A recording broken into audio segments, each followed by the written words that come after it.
Edu study मंत्र को subscribe करें, लाइक करें, बेल आइकन ऑन करें, शेयर करें। जय हिंद दोस्तों, एजू स्टडी मंत्र में आपका एक बार फिर से स्वागत है। मैं एडवोकेट राहुल कुमार मौर्य और आज हम देखेंगे कुछ महत्वपूर्ण न्यायिक निर्णय। तो जो पहले न्यायिक निर्णय हैं वो हैं गिरफ्तारी के संबंध में निर्णय। तो गिरफ्तारी के संबंध में पहला जो वाद है, जो पहला केस था वो था DK बसु बनाम स्टेट ऑफ वेस्ट बंगाल का वाद था। तो सर्वोच्च न्यायालय ने अभी निर्धारित किया, इस केस में क्या कहा था सर्वोच्च न्यायालय ने कि गिरफ्तारी करने वाला या जांच करने वाले पुलिस अधिकारी का सही पदनाम प्रकट तथा स्पष्ट होना चाहिए कि किस पद पर वो अधिकारी है, जो गिरफ्तार करने आया है वो अधिकारी किस पद पर है, ये इस प्रकट और स्पष्ट होना चाहिए। आगे देखते हैं इसमें क्या पॉइंट था। इसमें दूसरा पॉइंट था,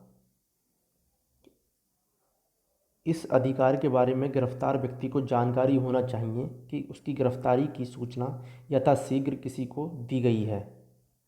इस बारे में उसे पता चलना चाहिए, गिरफ्तार व्यक्ति को जानकारी होनी चाहिए कि उसकी गिरफ्तारी की सूचना यथाशीघ्र किसी को दी गई है, कि किसी को उसको बताया गया है कि नहीं।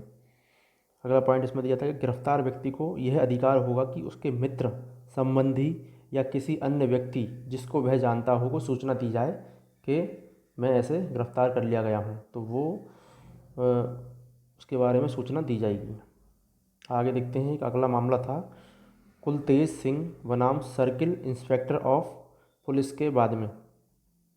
तो न्यायालय ने निर्धारित किया, इसमें क्या निर्धारित किया था, किसी भी व्यक्ति को गिरफ्तारी के 24 घंटे के अंदर न्यायालय के समक्ष पेश किया जाना चाहिए। यानी कि ये दिया हुआ है कि न्यायालय के समय किसी भी व्यक्ति को 24 घंटे के अंदर न्यायालय के समक्ष पेश किया जाना चाहिए। 24 घंटे से ज़्यादा देर तक वो थाने में नहीं रखा जा सकता उस व्यक्ति के लिए। आगे, विहित अवधि से अधिक समय तक किसी व्यक्ति को निरोध में नहीं रखा जा सकता। मतलब जो एक टाइम दिया है 24 घंटे का, उससे अधिक समय तक किसी व्यक्ति को निरोध में नहीं रखा जा सकता है, यानी कि बंधक बना के नहीं रखा जा सकता है। आगे एक केस आया डायरेक्टर ऑफ इन्फोर्समेंट बनाम दीपक महाजन के बाद में। उच्चतम न्यायालय ने अभी निर्धारित किया, इस केस में क्या कहा, गिरफ्तारी केवल पुलिस या मजिस्ट्रेट द्वारा ही नहीं बल्कि कुछ दशाओं में अन्य व्यक्तियों द्वारा भी की जा सकती है। ठीक है, तो ये मतलब अन्य व्यक्तियों द्वारा भी की जा सकती है, पुलिस या मजिस्ट्रेट द्वारा ही नहीं। गिरफ्तारी के बाद किसी सक्षम मजिस्ट्रेट के समक्ष गिरफ्तार व्यक्ति को 24 घंटे में लाना आवश्यक है। अगर किसी व्यक्ति ने गिरफ्तार कर भी लिया है किसी व्यक्ति को, तो 24 घंटे के अंदर मजिस्ट्रेट के समक्ष उपस्थित करना जरूरी है। आगे एक अगला मामला आ गया शौकीन बनाम स्टेट ऑफ यूपी के बाद में। न्यायालय ने अभी निर्धारित किया कि यदि अभियुक्त 7 वर्ष तक के कारावास से दंडनीय अपराध में शामिल पाया जाता है तो सामान्य तौर पर उसे गिरफ्तार नहीं किया जाना चाहिए। सामान्य तौर पर उसे गिरफ्तार नहीं किया जाना चाहिए अगर यदि कोई व्यक्ति 7 वर्ष से कारावास, जो 7 वर्ष की सज़ा है किसी भी अपराध के लिए, उससे कम अगर पाया गया है तो। आगे, यदि 7 वर्ष तक के कारावास से दंडनीय अपराध में संलिप्त अभियुक्त की गिरफ्तारी आवश्यक है तो उसके लिए केस डायरी में विनिर्दिष्ट कारण अभिलिखित किए जाने चाहिए। केस डायरी जो होती है उसमें ये लिखा जरूर जाना चाहिए कि इसे किस लिए या किस अपराध के तहत गिरफ्तार किया गया है।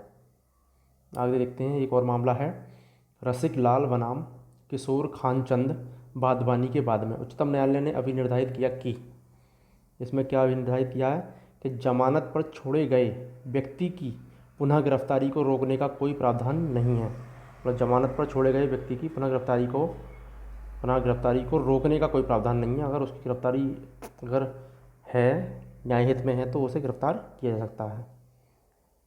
आगे, किसी जमानत को निरस्त करते समय परिवादी को नोटिस देना आवश्यक नहीं है। किसी जमानत को निरस्त करते समय परिवादी को नोटिस देना आवश्यक नहीं है कि भाई जमानत को निरस्त कर दिया गया तो इसके लिए कोई नोटिस दिया जाएगा। आगे, जमानत को निरस्त करते समय परिवादी को सुनना भी आवश्यक नहीं है, उसको सुनना भी आवश्यक नहीं है कि क्या मामला है, कैसे कैसे क्या हुआ। दोस्तों, ये थे कुछ इम्पोर्टेंट केस, वाद जो थे जिन्हें हमने देखा। ये जो वाद थे गिरफ्तारी से संबंधित वाद थे, गिरफ्तारी के संबंध में निर्णय थे ये कोर्ट्स के। तो दोस्तों, उम्मीद है आपको कुछ समझ में आया होगा। धन्यवाद।